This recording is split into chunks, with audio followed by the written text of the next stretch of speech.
No, my only microphone is at the top of my page where it says connected, the little green dot, and on the left side, it now has a microphone showing. But I can see on the rest of you, you have a microphone showing under your photograph. Right. Or next to your name. I don't.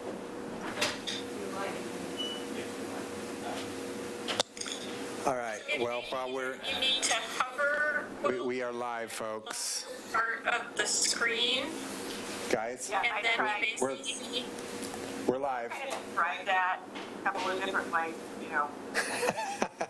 All right. So for those viewing us on TV, Yeah, everybody, let's just let Wilda keep her. It's okay. We're live. due to the COVID virus, the only two people in the council chambers are myself and our recorder, Scott Stoffer. Everyone else is joining us via a web technology that we are still sorting out, so it might be a little clunky this first meeting.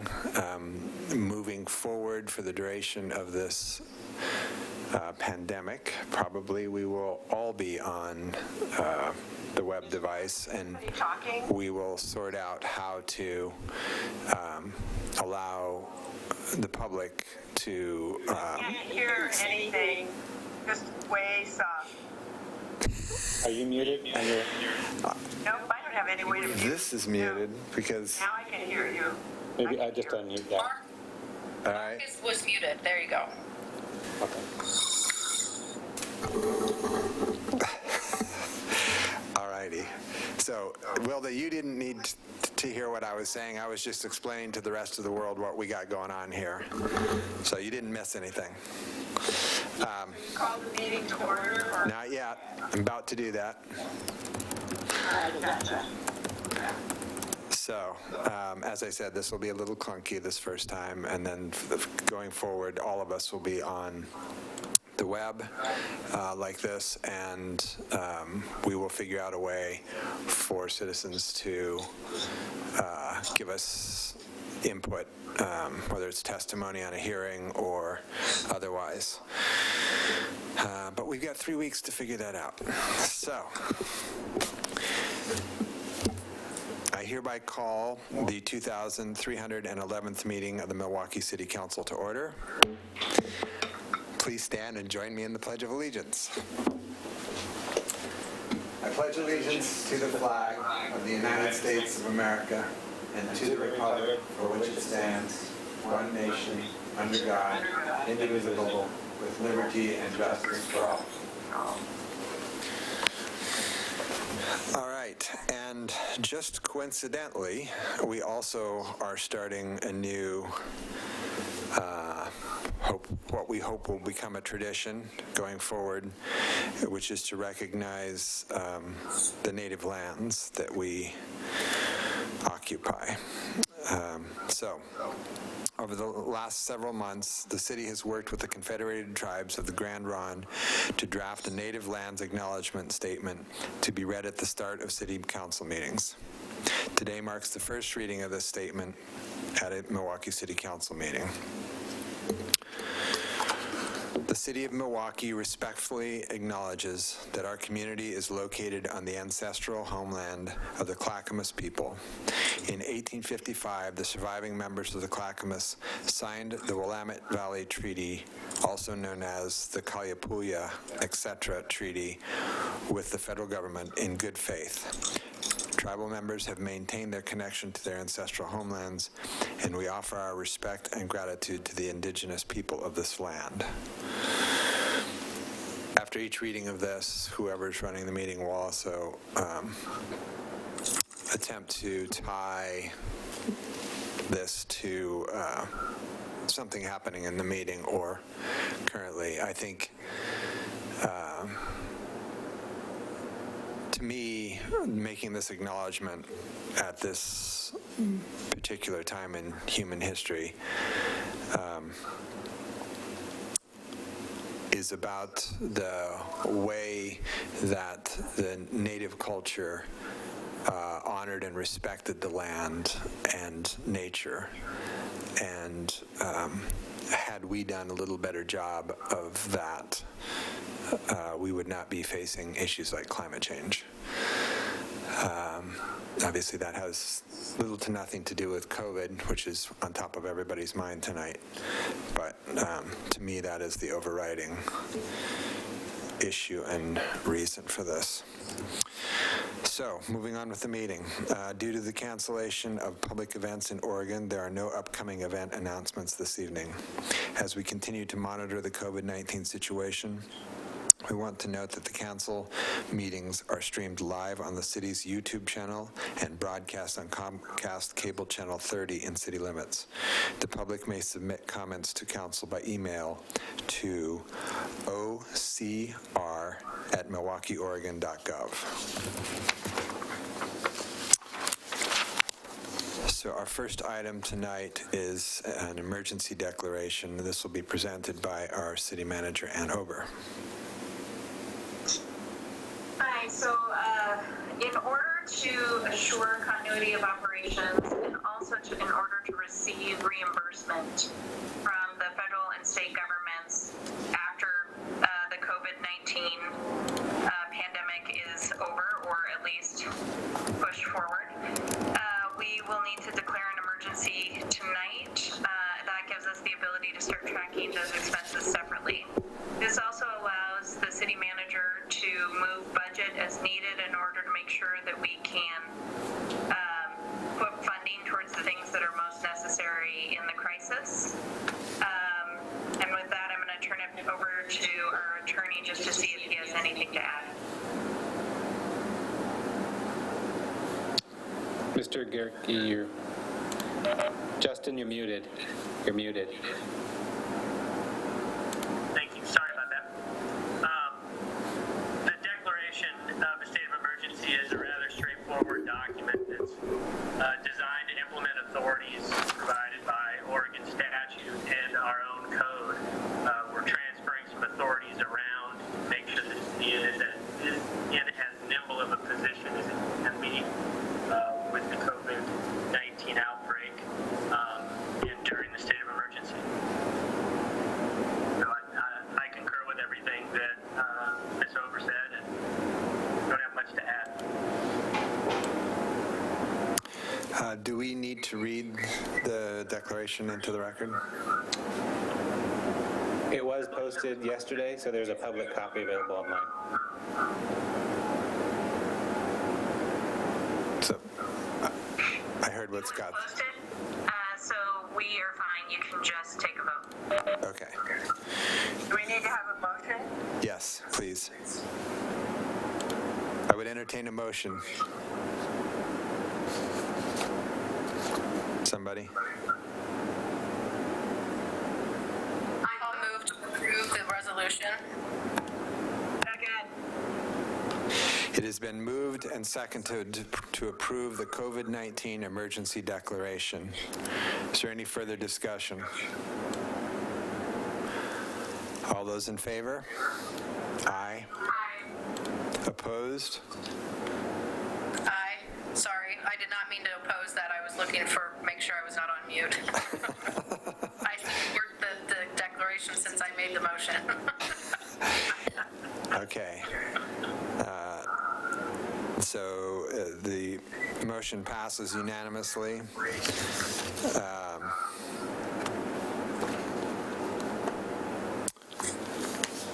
All right.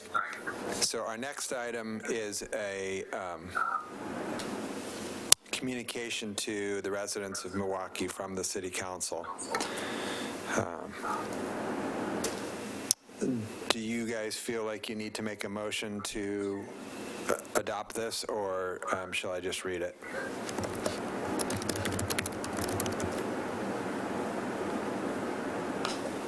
I think reading it would be just fine. There's no action specifically called for in this letter, so treating it as a resolution seems a bit strange. Okay. Just want to make sure.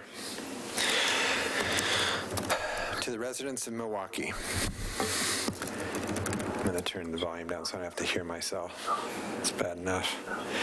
To the residents of Milwaukee, as you are likely aware, we are in the midst of a public health crisis unlike anything in modern history. The World Health Organization has declared the outbreak of novel coronavirus, or COVID-19, to be a pandemic. The state of Oregon has declared an emergency, Clackamas County has declared an emergency, and this evening, the city of Milwaukee is declaring an emergency. We know that COVID-19 is present in the Portland metropolitan region, and that some of the first deaths from the virus are happening here.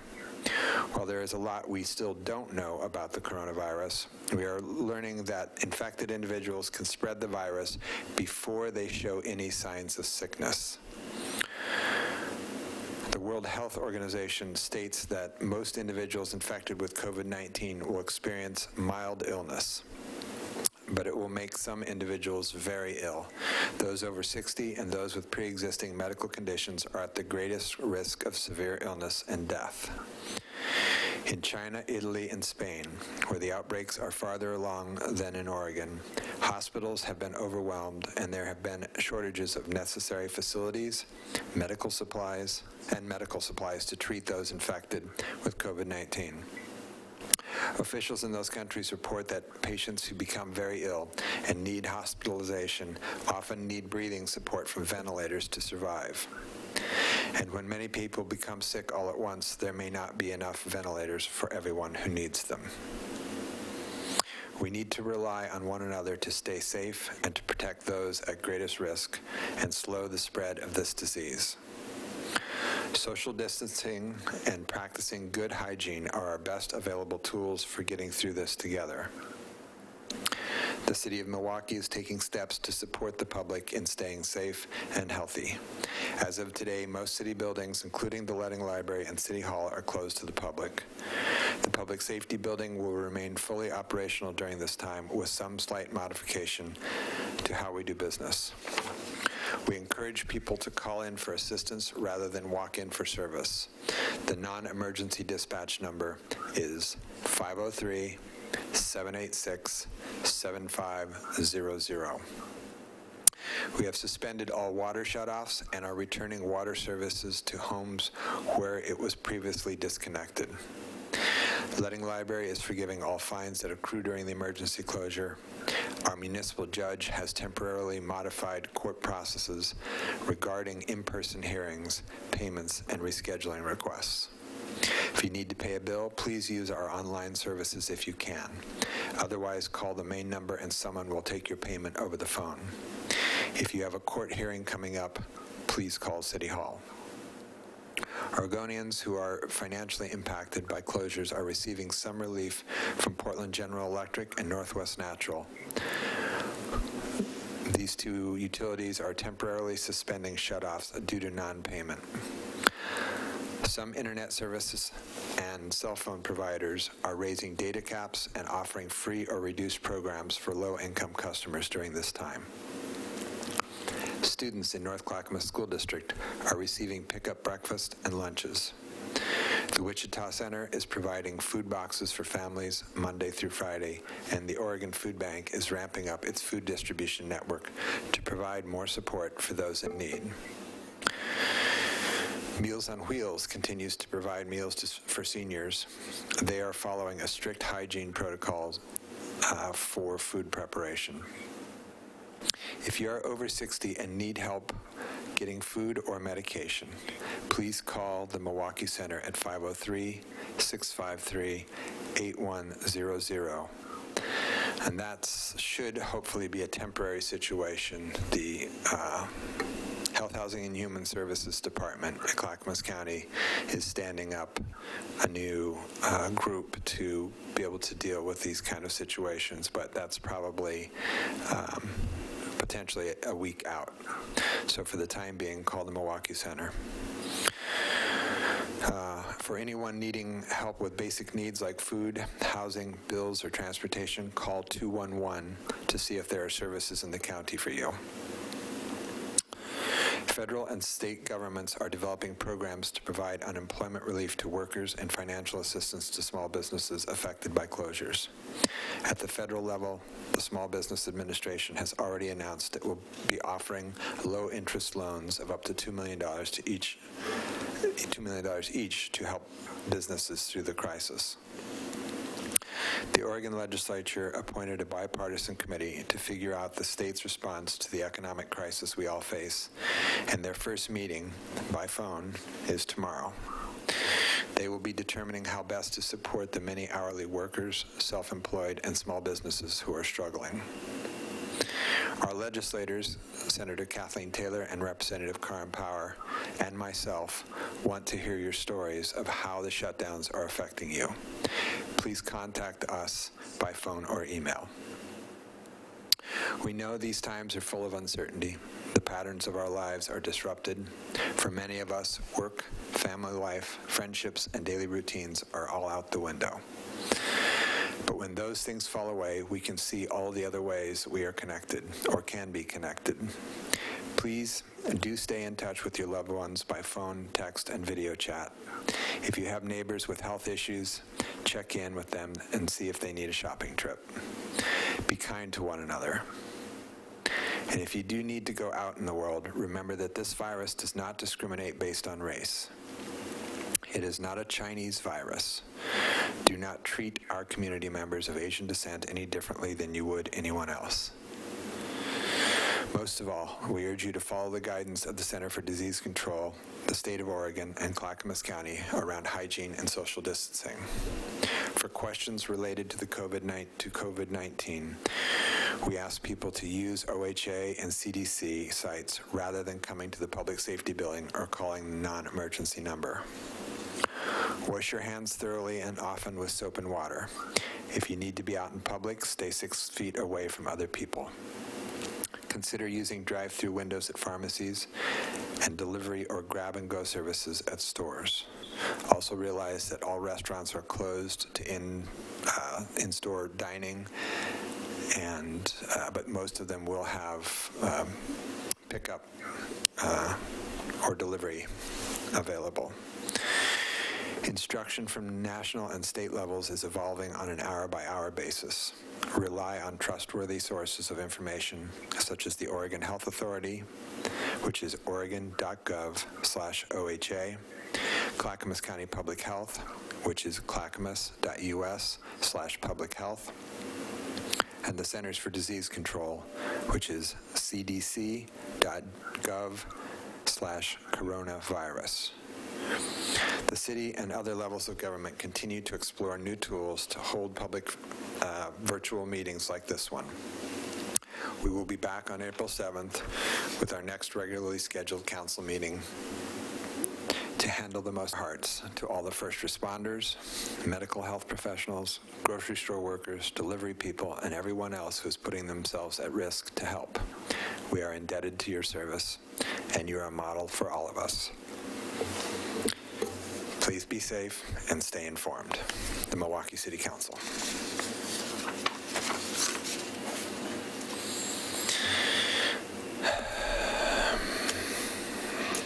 Thank you, Kathy, for doing all the hard work pinning that. All right.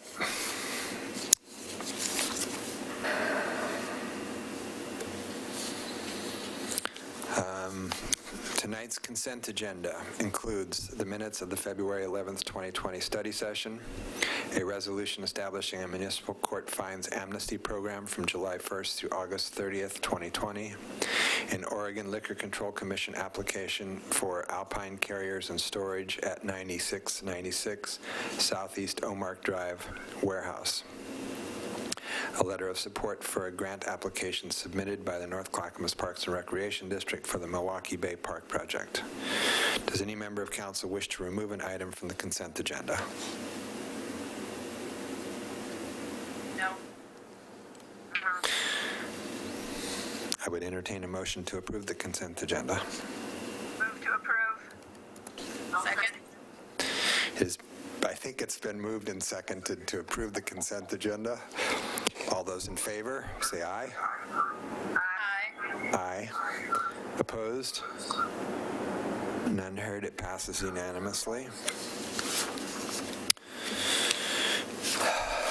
So this is the part of the agenda during which council will hear community member statements regarding city business.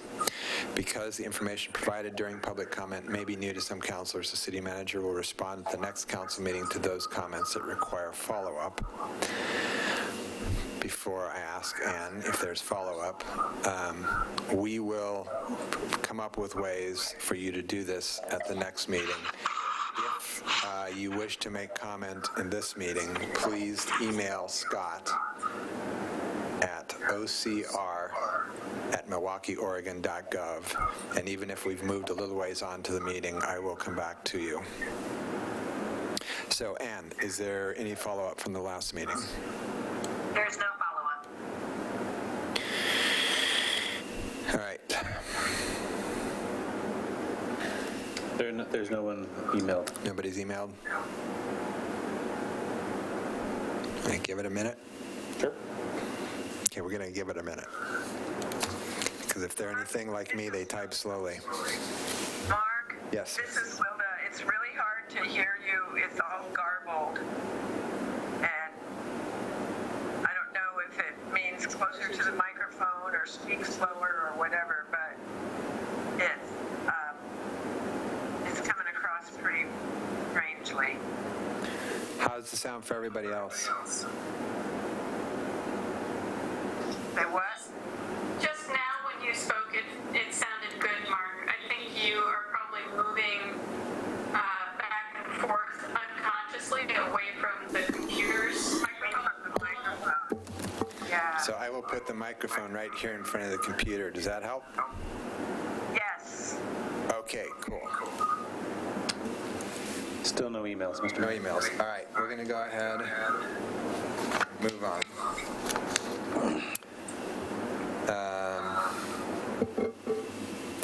The vacation of a public right-of-way on 51st Avenue, a resolution.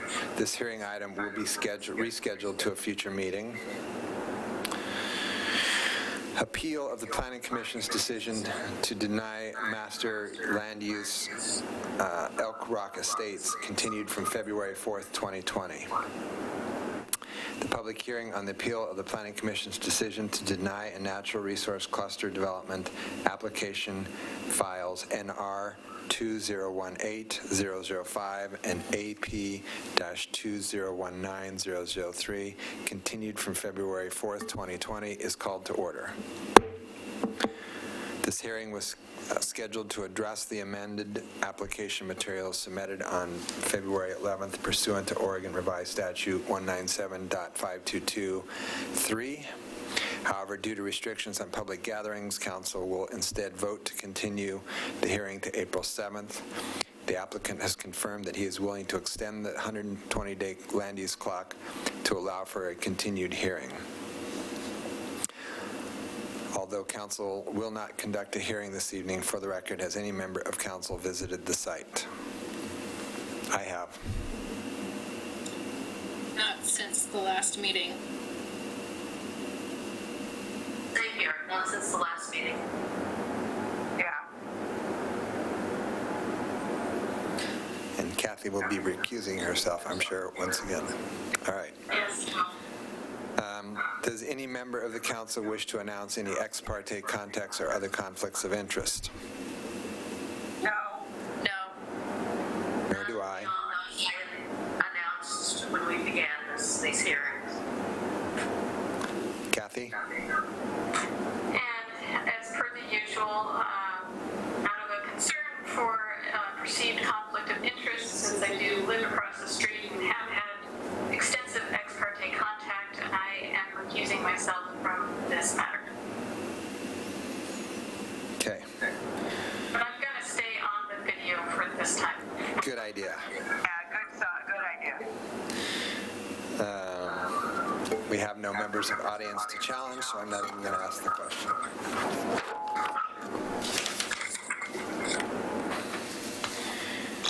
I will now entertain a motion to continue the hearing to April 7th. Move to continue. Second. It has been moved and seconded to continue the hearing to a date certain of April 7th, 2020. All those in favor? Aye. Opposed? None heard. It passes unanimously. The hearing on Elk Rock land use decision will be continued to a date certain of April 7th, 2020. All right, before I adjourn this meeting, the council will be meeting in executive session following this, pursuant to Oregon Revised Statute ORS 192.6602E, to deliberate with persons designated by the governing body to negotiate real property transactions. For the council, do not leave this WebEx meeting. We will just turn off the TV system and stay on this meeting. All right. I would now entertain a motion to adjourn. We move that we adjourn. Was it seconded? Okay. It was moved and seconded to adjourn the meeting. All those in favor? Aye. Aye. Opposed? All right. The meeting, it passes unanimously. The meeting is adjourned.